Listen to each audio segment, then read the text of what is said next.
ماشاءاللہ لا حول ولا قوة الا باللہ العلی العظیم علیہ توکلت والیہ انیب وافوض امری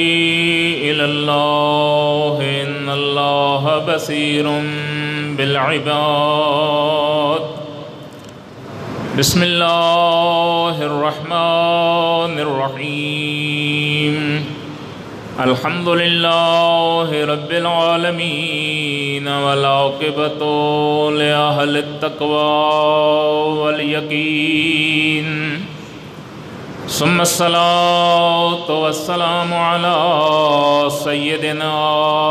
ونبینا وشفیع ذنوبنا وطبیب نفوسنا ومولانا ابی القاسم محمد اللہم صل علی محمد وآل محمد وعلى آلہ الطیبین الأطہرین المعصومین الغر المیامین الذین اذهب اللہ عنہم الرجس وطہرہم تطہیرا اللہم صل علی محمد ورحمۃ اللہ علی محبیہم وشیعتہم اجمعین ولعنۃ الدائمۃ علی ظالمیہم ومبغضیہم ومنکری فضائلہم الی ابد الآبدین اما بعد فقد قال الرضا علیہ آلاف التحیت والثناء یا ابن الشبیب ان كنت باقیا علی شیء فابق علی الحسین باواز بلند صلوات اللہم صل علی محمد وآل محمد وعجل فرج۔ ہماری بحث کا عنوان مہدویت اور کربلا ہے، جس کو تھوڑی سی تبدیلی کے ساتھ ہم نے حسینیت اور مہدویت کے عنوان سے شروع کیا، کیونکہ کربلا حسینیت کی ایک جھلک، ایک کرن، ایک پہلو یا ایک حصہ ہے امام حسین علیہ السلام کی زندگی کا، کہ جو فقط 10 دنوں کے اوپر مشتمل ہے، لیکن 1400 سال گزر گئے اور لوگ اس کے اوپر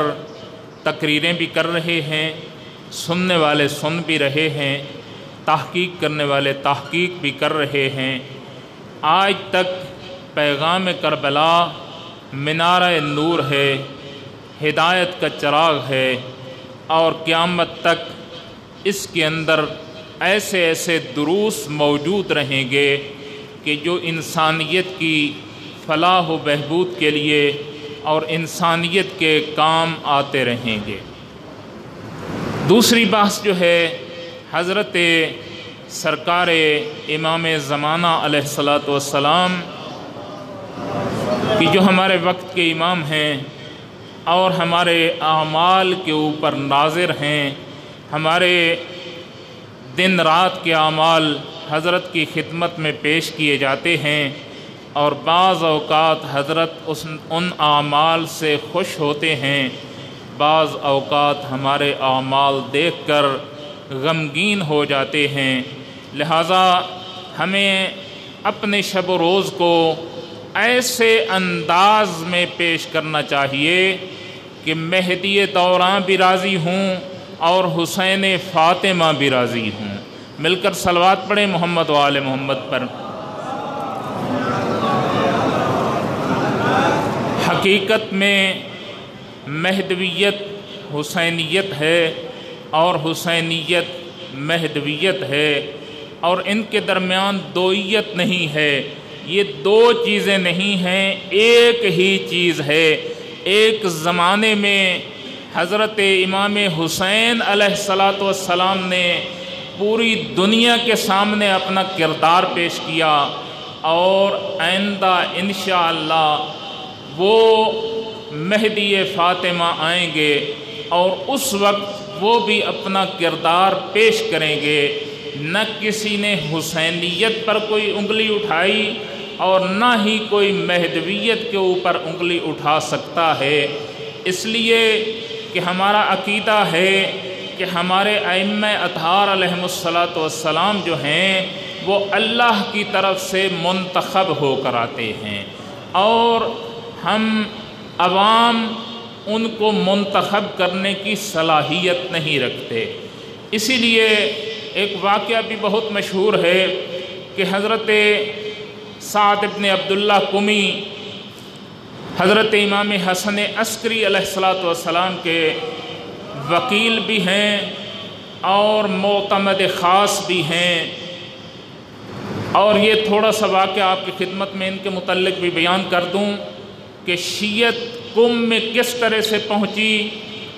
یہ ایک طولانی واقعہ ہے۔ اشعریون یمن سے چل کر حج کی سعادت حاصل کرنے کے لیے جب حج پر گئے اور واپس آ رہے تھے روضہ رسول کی زیارت کر کے،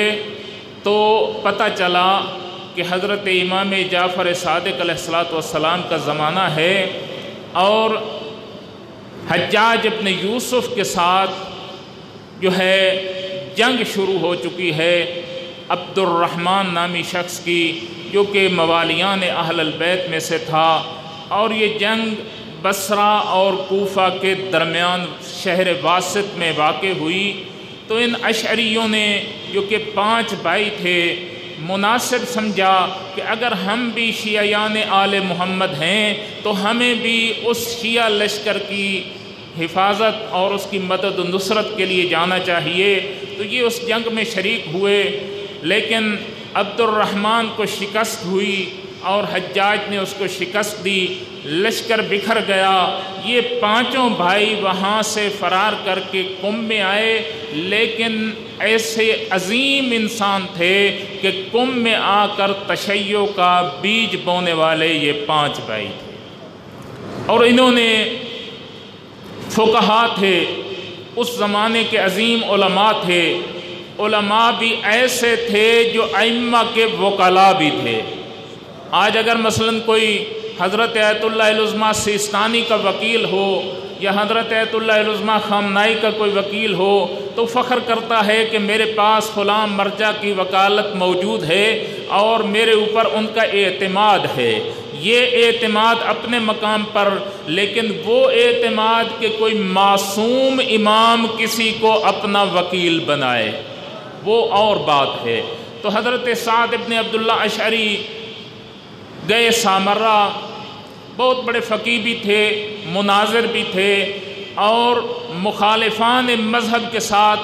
مباحثہ اور مناظرہ بھی کیا کرتے تھے۔ پہنچے،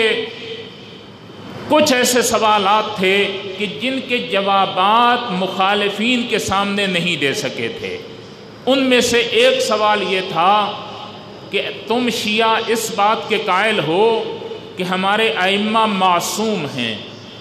اور یہ معصوم ائمہ بھی خدا کی طرف سے منتخب ہیں، تو کیا حرج ہے کہ عوام اگر کسی کو اپنا خلیفہ، اپنا سرپرست، اپنا حاکم اسلامی بنا لے، عادل ہو، نیک آدمی ہو، نمازی ہو،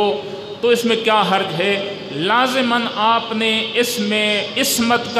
کی شرط کیوں رکھی ہے اور پھر منتخب من اللہ کی شرط کیوں رکھی ہے؟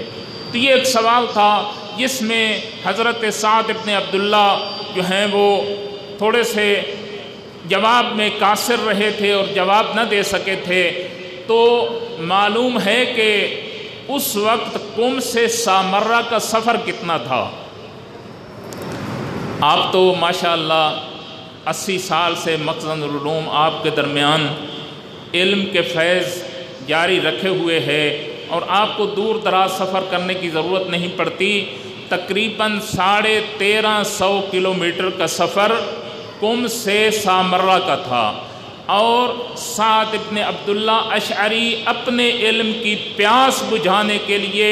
اس زمانے کے تکلیف دہ سفر کر کے حضرت امام حسن عسکری علیہ السلام کے پاس اس لیے پہنچے ہیں کہ میں اس سوال کا جواب حاصل کر سکوں۔ توجہ ہے میری طرف، مل کر صلوات پڑھیں محمد و آل محمد پر۔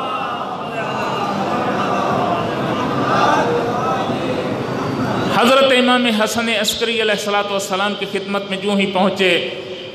حضرت اپنے کام میں مصروف تھے، سعد ابن عبداللہ جو ہیں وہاں جا کر بیٹھ گئے، لیکن سعد ابن عبداللہ اشعری بیان کرتے ہیں کہ ایک مرتبہ ہوا کی وجہ سے پردہ ہٹا اور سامنے جو کمرہ تھا اس میں نے ایک بچہ دیکھا جو ایک خوبصورت ترین بچہ تھا، جیسے 14ویں کا چاند ہو۔ سن 58 ہجری کی یہ بات ہے کہ جب یہ سعد ابن عبداللہ حضرت کی خدمت میں حاضر ہوا تو وہاں پر امام حسن عسکری علیہ السلام حکم دیتے ہیں کہ سعد ابن عبداللہ جاؤ، وہ سامنے تیرے وقت کا امام بیٹھا ہے، اس سے اپنے سوالات پوچھ لو۔ تو کتنا پختہ یقین کے مالک تھے سعد ابن عبداللہ۔ ایک امام نے حکم دیا، سامنے 3 سال کا بچہ موجود ہے، 255 میں حضرت صاحب الامر کی ولادت ہوئی ہے، 258 میں یہ جا کر سوالات کرتا ہے، 2.5 یا 3 سال کے درمیان کا عرصہ ہے جب حجت خدا سے سوال کیا جا رہا ہے، لیکن سعد ابن عبداللہ جو کہ ایک فقیہ اور ایک مناظر تھا وہ بھی مطمئن ہو جاتا ہے اور اپنے مخالفین کو بھی مطمئن کرتا ہے۔ حضرت صاحب الامر کی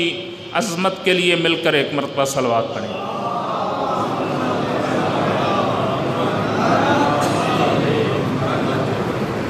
سوال کیا تھا کہ حتماً امام خلیفۃ المسلمین اللہ کی طرف سے کیوں منتخب ہوتا ہے، عوام اس کو کیوں منتخب نہیں کرتے؟ یہی سوال جا کر حضرت صاحب الامر پر کرتا ہے، اور حضرت صاحب الامر ایک سوال اسی سعد ابن عبداللہ کے اوپر کر دیتے ہیں۔ ارشاد فرماتے ہیں، کیا تیری مراد امام مصلح ہے یا امام مفسد ہے؟ ایسا امام کہ جو اصلاح کرنے والا ہو تیری مراد وہ ہے، تو وہ ممکن نہیں کہ وہ اللہ کے بغیر کوئی اور انتخاب کرے، اور اگر امام مفسد کی آپ کی مرضی اور منشا ہے تو آپ چاہیں تو لاکھوں بلکہ ہزاروں بنا لیں، اس میں کوئی حرج نہیں ہے۔ تو پوچھا مولا کہ امام مصلح کیوں اللہ کی طرف سے منتخب ہو سکتا ہے؟ تو ارشاد عصمت یہ ہوا کہ اللہ ہی بہتر جانتا ہے کہ کون سے علاقے میں کس چیز کی ضرورت ہے اور میں کس کو نمائندہ بناؤں تو وہ اس ضرورت کو پورا کر سکتا ہے۔ لوگوں کی اصلاح اور لوگوں کے مفاسد کو خداوند متعال کے علاوہ کوئی سمجھ نہیں سکتا، لہٰذا اللہ ہی ایک ایسی ذات ہے کہ جو حکومت کا حق رکھتا ہے، اور اس کے بعد اس کے انبیاء طاہرین حکومت کا حق رکھتے ہیں، اور جب سلسلہ نبوت ختم ہو گیا تو اس کے بعد امامت تسلسل ہے اسی حکومت الہیہ کا کہ جس کو امام کی صورت میں اللہ نے خود معین کر کے ہمارے اوپر حاکم اسلامی مقرر کیا ہے۔ ہمارا اور اہل سنت کا امامت کی تعریف میں ایک بنیادی فرق ہے، اور وہ فرق اس طرح سے ہے کہ اہل سنت امامت کو فقط ایک سیاسی لیڈر اور ایک حاکم حکومتی سمجھتے ہیں۔ ہم اس بات کے قائل نہیں ہیں۔ ہمارے علماء نے جو امامت کی تعریف کی ہے وہ کچھ یوں ہے، فرماتے ہیں ہی منصب الہی حائز لجمیع الشؤون الکریمہ والفضائل الا النبوہ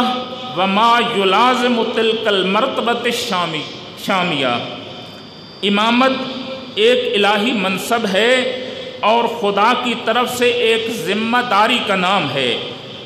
نبوت اور اس سے متعلق دوسرے امور کے علاوہ تمام اچھے اچھے فضائل وہ اس امام کی زندگی کا حصہ ہونا ضروری ہیں۔ لہٰذا اس کے اندر امامت میں حکومت کی شرط نہیں ہے۔ ایک بہت بڑا دقیق مرحلہ فکر ہے کہ آج کا 1400 سال بعد آنے والا ملا یہ بحث کرتا ہے اور اس کو مورد بحث قرار دیتا ہے، حتیٰ کہ بعض نواسب اتنی گندی زبان استعمال کرتے ہیں کہ نعوذ باللہ حسین تو حکومت کا پجاری تھا، حکومت کے لیے وہاں سے اس نے خروج کیا تھا، لیکن اس امامت کی تعریف میں جو شیعہ نے کی ہے اس میں حکومت کی تو اصلاً بحث ہی نہیں ہے۔ اسی لیے تو امیر المؤمنین علیہ الصلاۃ والسلام ارشاد فرماتے ہوئے نظر آتے ہیں کہ اے عبداللہ ابن عباس، اگر میں حکومت کے اندر عدالت کو قائم کر سکوں تو وہ حکومت تو میرے سر کا تاج بن سکتی ہے، ورنہ یہ حکومتیں میرے نزدیک بھیڑ کے ناک کی غلاظت سے بھی بدتر ہیں۔ تو کہاں ہمارے ائمہ نے اس ظاہری حکومت کے پیچھے کبھی کوئی اقدام کیا ہو؟ 25 سال تک سقیفہ کی لعنت کو اٹھانے والے اٹھا چکے، علی امیر المومنین ممبر سلونی کا وارث ہو کر نیچے بیٹھ گیا، لیکن کبھی حکومت کے لیے کوئی اقدام نہیں کیا۔ لہذا امامت ایک منصب الہی ہے، فقط حکومت تو ایک حقیر سی چیز ہے، اگر مل جائے تو ائمہ اس سے اقامہ عدل کرتے ہیں، اس کے ذریعے سے عدل الہی کو قائم کرتے ہیں، حدود الہی کو قائم کرتے ہیں، ورنہ امام تو ایک ایسا فیض الہی کا واسطہ ہے کہ اگر امام موجود نہ ہو تو نہ زمین رہے نہ آسمان رہے، نہ کسی کو رزق مل سکے نہ کسی کو اولادیں مل سکیں۔ اسی لیے تو ہمارا تو یہ عقیدہ ہے وَبِوُجُودِهِ ثَبَتَتِ الْأَرْضُ وَالسَّمَاءُ وَبِيُمْنِهِ رُزِقَ الْوَرَىٰ۔ اے حجت دوران، اگر آپ موجود ہیں تو زمین و آسمان موجود ہے، اور اگر آپ موجود ہیں تو آپ کے واسطے وسیلے سے کائنات روزی کھا رہی ہے۔ مل کر صلوات پڑھیں محمد و آل محمد پر۔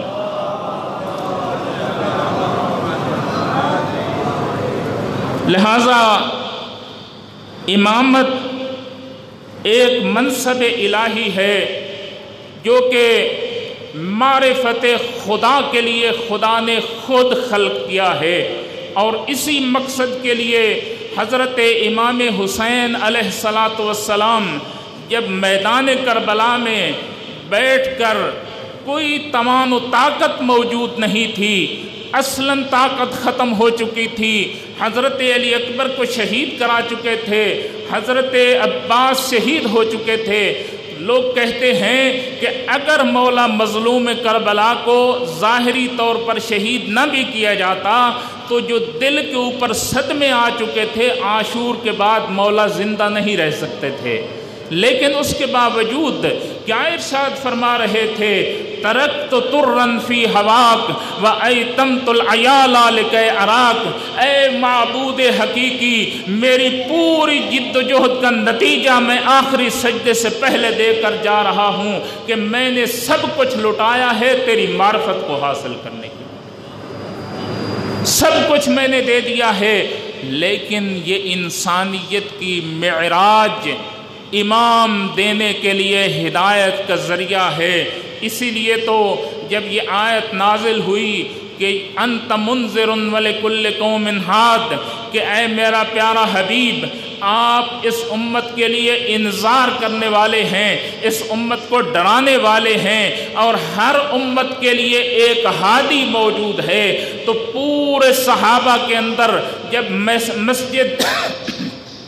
صحابہ سے کھچا کھچ بھری ہوئی تھی، حضرت رسالت مآب نے امیر المومنین کے مبارک شانے کے اوپر ہاتھ رکھ کے فرمایا،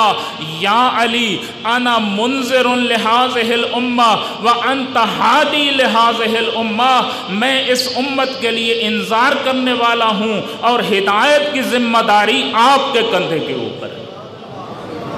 توجہ ہے میری طرف، مل کر صلوات پڑھیں محمد والے۔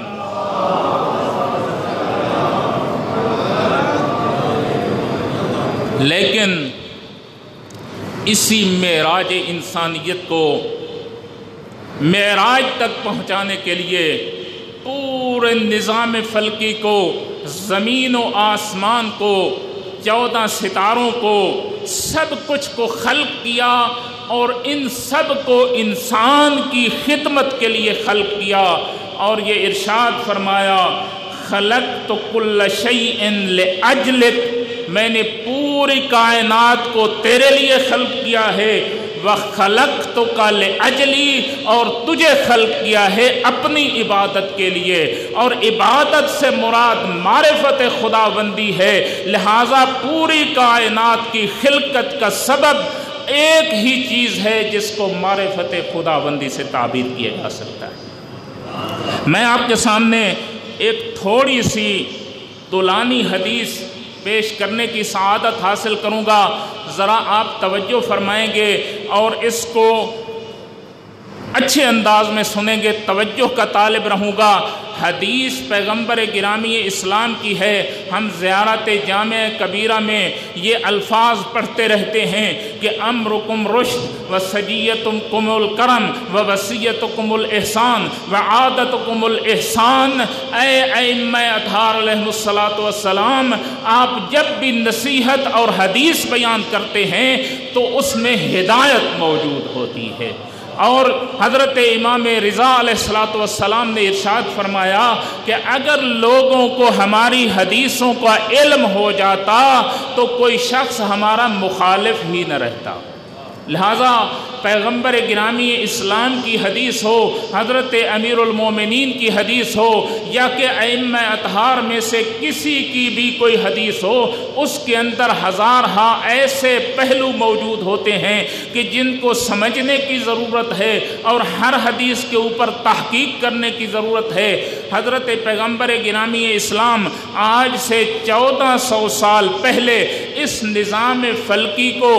ایک ان پڑھ خاتون کے سامنے پیش فرما رہے۔ ایک عورت ہے، نام اس کا زینب العطارہ ہے، عطارہ عطر فروشی سے ہے۔ وہ اس کا کام یہ تھا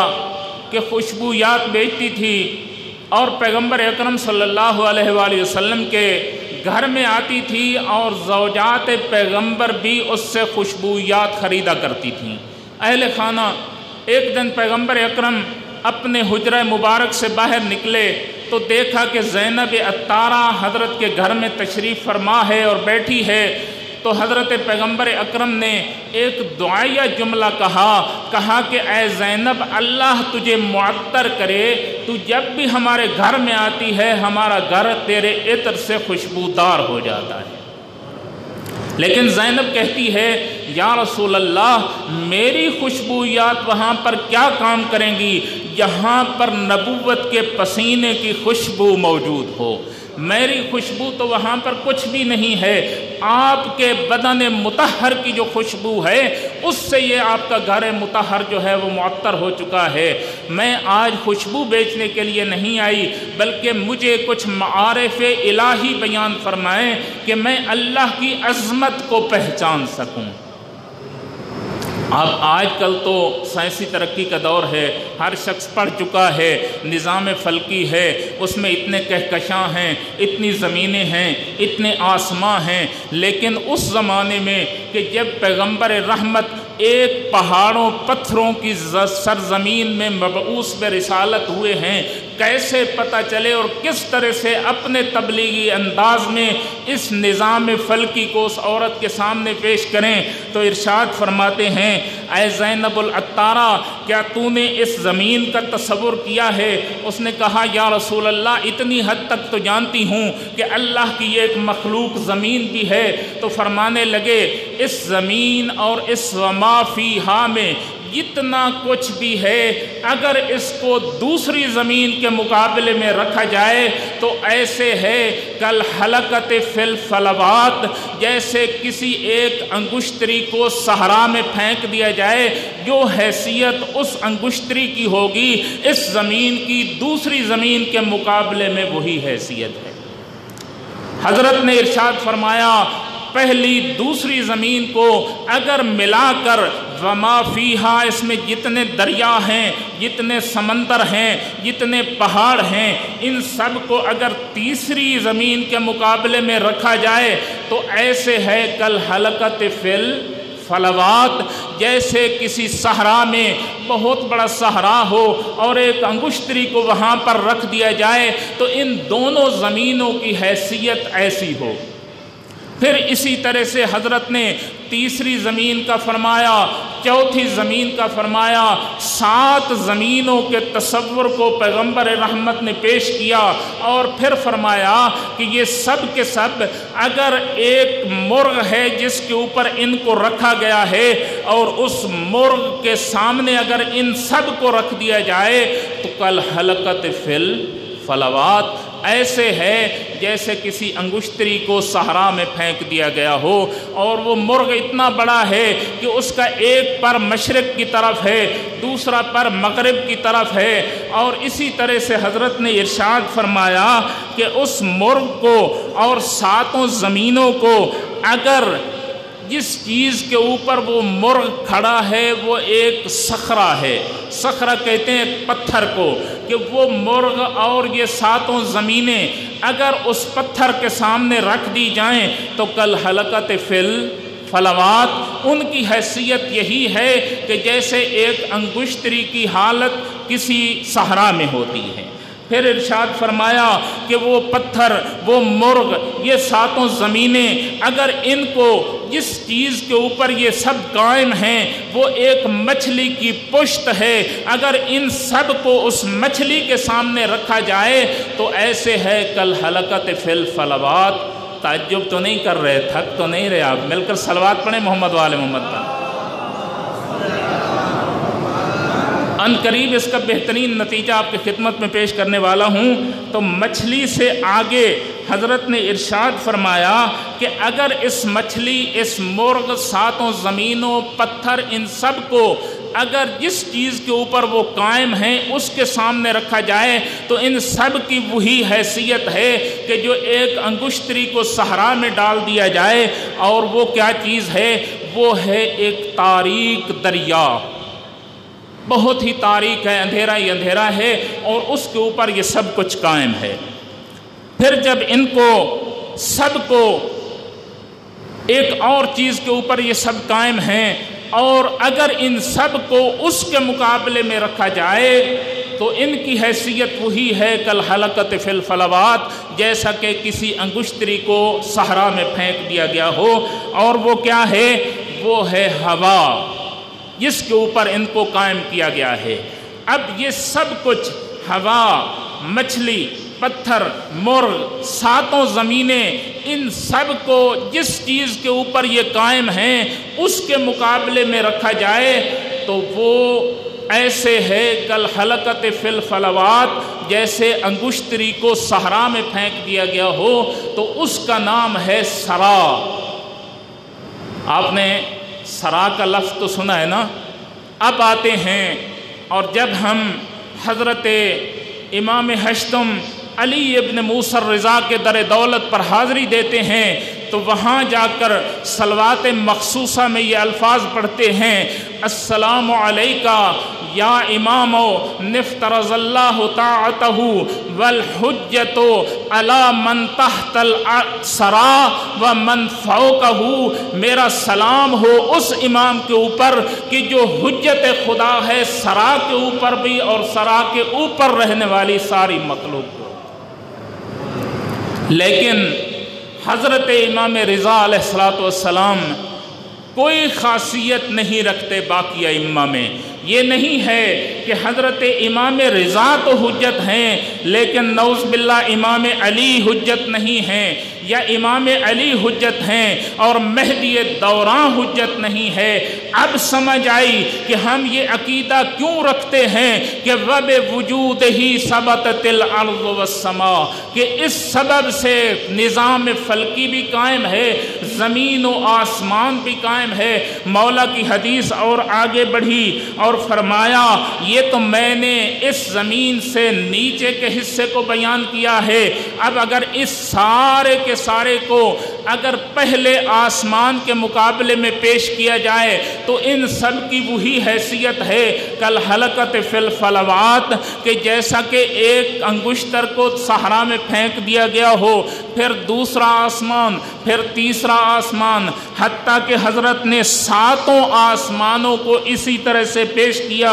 اور پھر فرمایا 7 آسمانوں کے بعد اللہ کا ایک نور کا پردہ موجود ہے، ان 7 زمینوں 7 آسمانوں کو اگر اس نور کے پردے کے سامنے پیش کیا جائے تو ایسے ہے کل حلقت فی الفلوات، جیسا کہ انگشتری کو صحرا میں پھینک دیا گیا ہو، اور جب اس نور کے پردے سمیت اس پورے نظام فلکی کو کرسی کے مقابلے میں پیش کیا جائے تو یہ ایسے ہے کل حلقت فی الفلوات، اور پھر کرسی کے بعد عرش ہے، اور اس عرش کے مالک اس کے ایک پائے کے اوپر لکھا ہوا ہے لا الہ الا اللہ محمد الرسول اللہ علی ولی اللہ، اور دوسرے پائے کے اوپر لکھا ہوا ہے ان الحسن والحسین سیدا شباب اہل الجنہ۔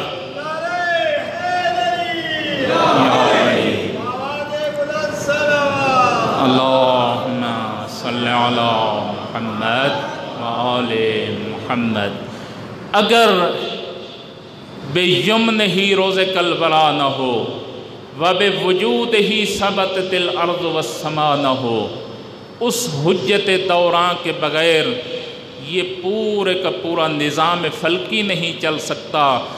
وہ حجت خدا ہم ایسی شخصیت کو امام مانتے ہیں جو اس پورے نظام کو چلانے والا ہو،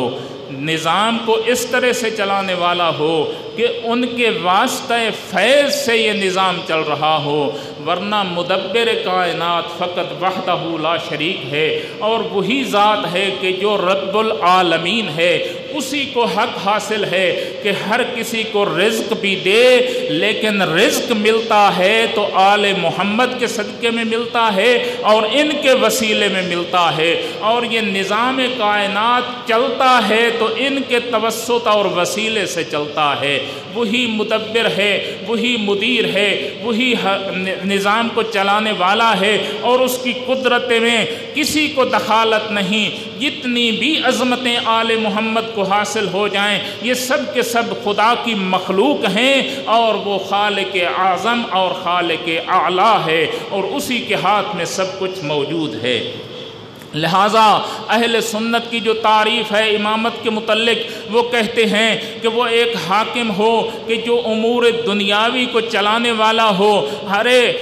دنیا کی حکومت جب پہلا خلیفہ بنا تھا تو اس وقت حکومت کتنے علاقے کے اوپر تھی؟ فقط مدینہ منورہ یا شاید مکہ کے تک جو ہے وہ پہنچ چکی تھی، زیادہ سے زیادہ حجاز تک پہنچی ہوگی۔ تو اس حکومت کو زمین و آسمان کے مقابلے میں حیثیت ہی کیا ہے؟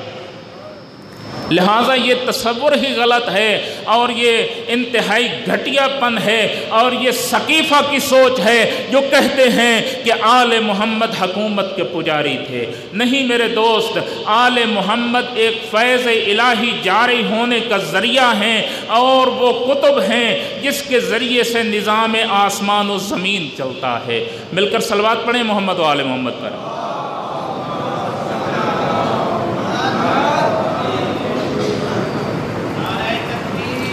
اللہ اکبر، اللہ یا رسول اللہ، یا علی، اللہم صلی علی محمد و آل محمد۔ اسی لیے تو معارف اہل بیت کو جب تک انسان نہ پڑھے اس وقت تک نہ اسلام کو سمجھ سکتا ہے، نہ اسلام کی الف با کو سمجھ سکتا ہے، اور کسی کے بس میں نہیں کہ جو محبت الوحی سے کلام صادر ہوتا ہے اس کو سمجھے اور اس کے اوپر تحقیق کرے، تو سب کچھ اسلام کا ہے بھی انہی کے پاس اور ہونا بھی انہی کے پاس چاہیے۔ لہذا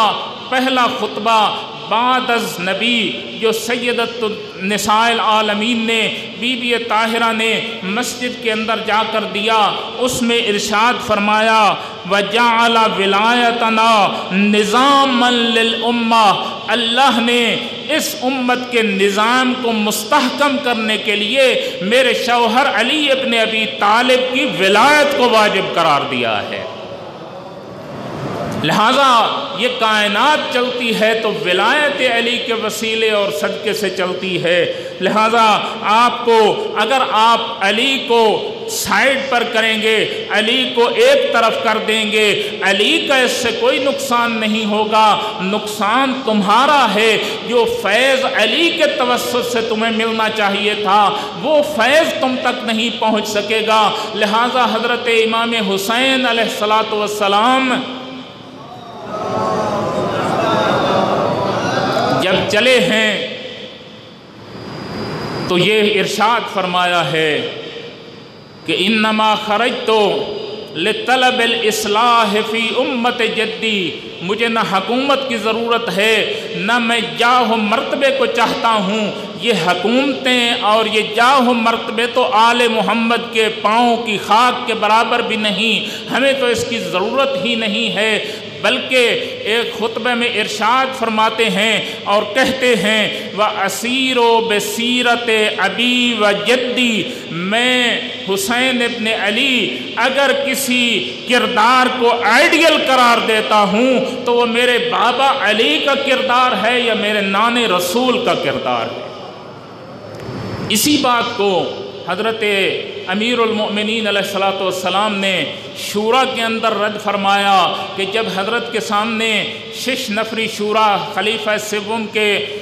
خلافت کے وقت پیش کی گئی اور کہا گیا کہ آپ ان شرائط کے اوپر عمل کریں تو پھر آپ کو خلیفہ بناتے ہیں، ان شرائط میں سے ایک شرط یہ تھی کہ آپ سیرت شیخین پر بھی عمل کریں گے۔ مولا امیر المومنین فرماتے ہیں مجھے سیرت شیخین کی ضرورت نہیں، ہاں اگر آپ قرآن کا کہیں یا سیرت رسول اللہ کہیں تو وہ میری آنکھوں کا سرما بھی ہے اور میرے لیے نور ہدایت بھی ہے، لیکن کسی اور چیز کو علی ماننے کے لیے تیار نہیں ہے۔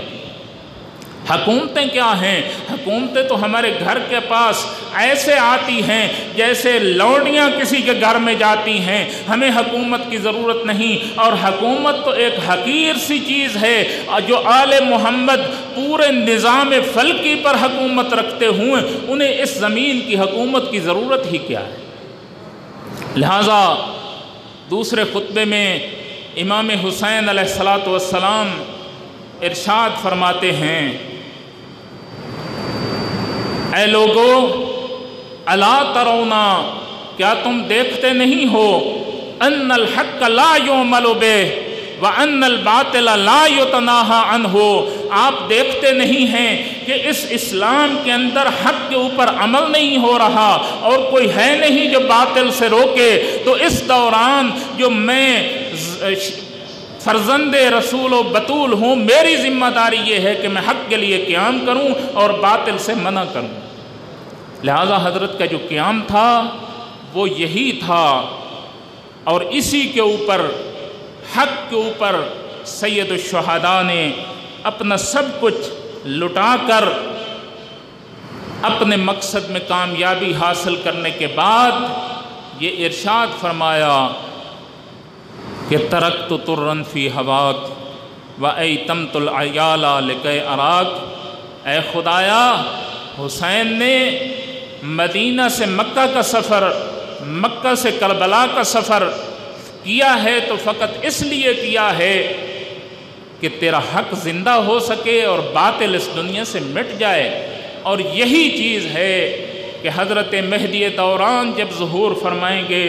تو دائیں بازو کے اوپر یہ آیہ مبارکہ لکھی ہوئی ہوگی، یا الحق وزاحق الباطل ان الباطل کان زہوقا، حق آ گیا اور باطل مٹ گیا، اور باطل بنا ہی مٹنے کے لیے تھا۔ حضرت مہدی دوران کعبہ کی دیوار کے ساتھ اپنی پشت لگا کر اسی آیت کی تلاوت فرمائیں گے اور یہ کہیں گے انا المہدی، اس وقت کا مہدی دوران میں یوسف زہرا آ چکا ہوں، اور کہیں گے یا الحق وزاحق الباطل ان الباطل کانا زہوقا، اس دنیا سے میں بت پرستی اور باطل کو مٹانے کے لیے آیا ہوں اور اس سیرت کو زندہ کرنے کے لیے آیا ہوں کہ جو میرے جد رسول اللہ لے کر آئے تھے۔ لہٰذا حضرت امام حسین علیہ الصلاۃ والسلام کا یہ پوری تحریک، یہ پوری جد و جہد فقط تھی تو معرفت خداوندی کے لیے تھی، اور اس کے لیے اور کوئی ہدف موجود نہیں تھا۔ سب کچھ لٹانے کے بعد جب سید الشہداء خاک کربلا کے اوپر پہنچ گئے اور اس صحرا کو آباد فرما لیا تو صورتحال یہ تھی کہ ہر طرف سے دشمنان آل رسول اکٹھے ہو رہے تھے اور کوئی مدد کرنے والا موجود نہ تھا۔ آج اس صحرائے کربلا میں بطول زادیوں نے ایک رات گزار لی ہے کہ جس کے اوپر زینب نے قدم رکھتے ہی یہ کہا تھا، بھیا حسین یہ کون سی جگہ ہے کہ جب سے میں نے قدم رکھا ہے پوری دنیا جہان کے غم میرے دل میں اکٹھے ہو گئے ہیں، میری پریشانی میں اضافہ ہو گیا ہے۔ میں دستبستہ اپیل کروں گا، میری آقا زادی اسی صحرا میں تو آپ نے 9 دن اور گزارنے ہیں، گزارنے کے بعد کوئی خوشخبری ملنے والی نہیں۔ جس کے سہارے سے مدینہ سے چلی تھی وہ بھی شہید کر دیا جائے گا، اور جس سے ایک لمحہ کے لیے جدا نہیں ہوئی تھی اس کو بھی شہید کر دیا جائے گا۔ زائرین بہتر جانتے ہیں، جنہوں نے خیمہ گاہ کی زیارت کی ہے انہوں نے جا کر دیکھا ہے کہ جہاں مولا حسین کا خیمہ ہے وہیں پر بی بی طاہرہ کا بھی خیمہ ہے۔ ابتدائے زندگی سے تادم شہادت کبھی بی بی نے اپنے بھائی حسین سے جدائی کا تصور ہی نہیں کیا تھا۔ ایک مرتبہ جب 9 محرم ہوئی اور لوگوں نے یہ قصد کر لیا کہ اب خاندان عصمت و طہارت کو لوٹ لیا جائے اور ان کے مردوں کو شہید کر دیا جائے، تو امام مظلوم نے اپنے بھائی مولا عباس کو بلایا، کہا عباس، کہا مولا حکم فرمائیں، کہا جاؤ شمر سے کہو مجھے 1 رات کی مہلت دے دے۔ جب مولا عباس گئے اور شمر سے یہ درخواست کی تو شمر نے پوچھا اس رات میں آپ کیا کرنا چاہتے ہیں؟ کہا میرے مولا حسین فرما رہے ہیں انی احب الصلاۃ و تلاوت القرآن، آج کی رات چونکہ آخری زندگی کی رات ہے، میں اس رات میں نماز پڑھنا چاہتا ہوں، تلاوت قرآن کرنا چاہتا ہوں۔ شب عاشور آئی، اب صورتحال یہ تھی، ایک طرف سبحان ربی العظیم کی آوازیں آ رہی تھیں، سبحان ربی الاعلیٰ کی آوازیں آ رہی تھیں، دوسری طرف ڈھول بجائے جا رہے تھے، شادیانے بجائے جا رہے تھے، اور کل کی فتح کو ابتدا سے جشن کے طور پر منایا جا رہا تھا۔ درمیان میں کھڑے تھے حضرت حر اور یہ سوچ رہے تھے کیا جنت کی طرف چلا جاؤں یا جہنم کی طرف چلا جاؤں۔ ایک مرتبہ اس کا غلام آتا ہے، حضرت حر سے پوچھتا ہے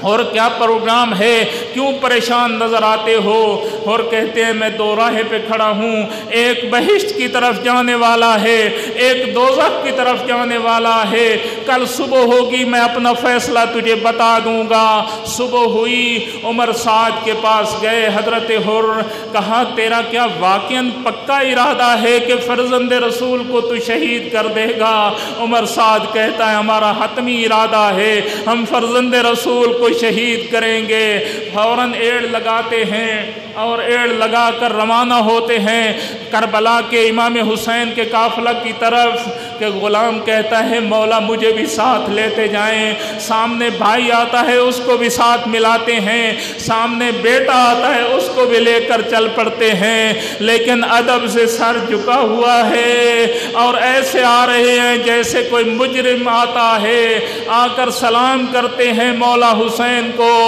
کہ اس طرف خیمہ گاہ میں کیا حالت ہے۔ مولا حسین کہتے ہیں عباس، علی اکبر، قاسم، میرا مہمان آ رہا ہے، اٹھو اٹھ کر استقبال کرو۔ سب بنی ہاشم کے جوانوں نے جب استقبال کیا تو کیا صورتحال تھی؟ بنی ہاشم کی مخدرات نے پوچھا ہوگا کہ کیوں اس طرح سے یہ خوشی کے آثار نظر آ رہے ہیں۔ ممکن ہے کسی نے بتا دیا ہو بی بی عالیہ جس شخص نے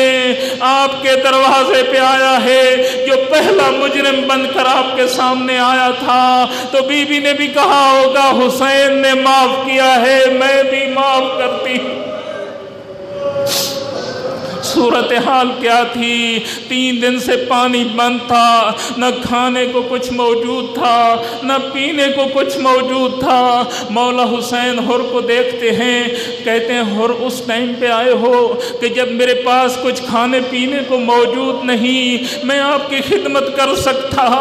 مولا حسین کہتے ہیں اور تو میں تیری خدمت نہیں کر سکتا، آؤ اس خیمہ میں تھوڑی دیر کے لیے آرام کر لو اور اس کے بعد جنگ پہ چلا جانا۔ یہی صورتحال تھی کہ خیمہ گاہ سے کسی بچے کی آواز آئی، وہ آیا ہے جس نے ہمارا رستہ روکا تھا۔ اور سے یہ چیز برداشت نہ ہو سکی، کہا مولا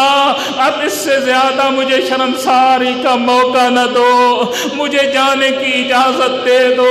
شہداء کربلا میں سے فقط واحد یہ شہید ہیں جنہوں نے پانی بھی پیا ہوا تھا، کھایا ہوا بھی تھا، اس لیے بہت اچھی جنگ لڑی۔ جنگ لڑنے کے بعد جب زینے گھوڑے سے نیچے آئے تو آخری سلام کیا،